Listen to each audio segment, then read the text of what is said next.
সত্য সুন্দর। আমি জুলেখা খাতুন।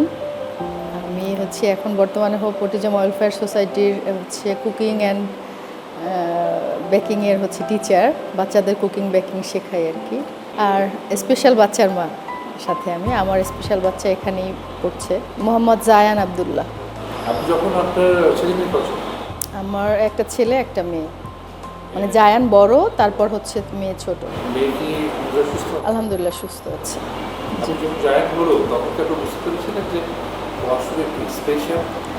না, আসলে ও মূলত সেরেব্রাল পালসি আর মাইল্ড অটিজম।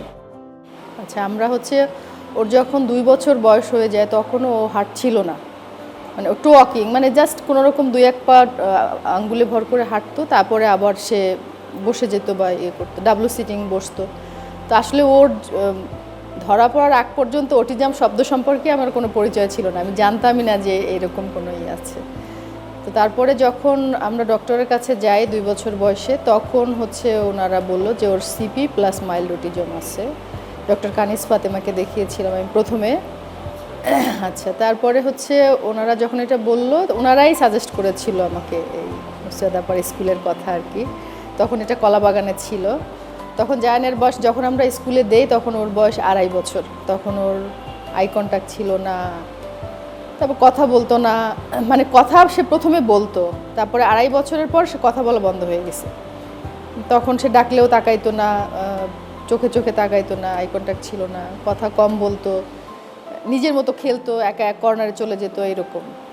এই জায়গাকে নিয়ে আপনার পরিবার, পরিবেশ, প্রতিবেশী প্রথমত কথা স্বীকার করেছিলেন কখন যে ওর জন্য ওরা মিশত না, ওর জন্য ফ্যামিলি থেকে একটু অন্যরকম চোখে দেখা, ফ্যামিলি বেড়াতে যেতে পারতেন না, এই প্রবলেমগুলো ক্রিয়েট হয়েছিল? এগুলো তো আসলে কম বেশি হয়ই, কিন্তু নর্মালি দেখা যায় কি এটা পেছনে হয়, সামনে স্বাভাবিক থাকে সবাই।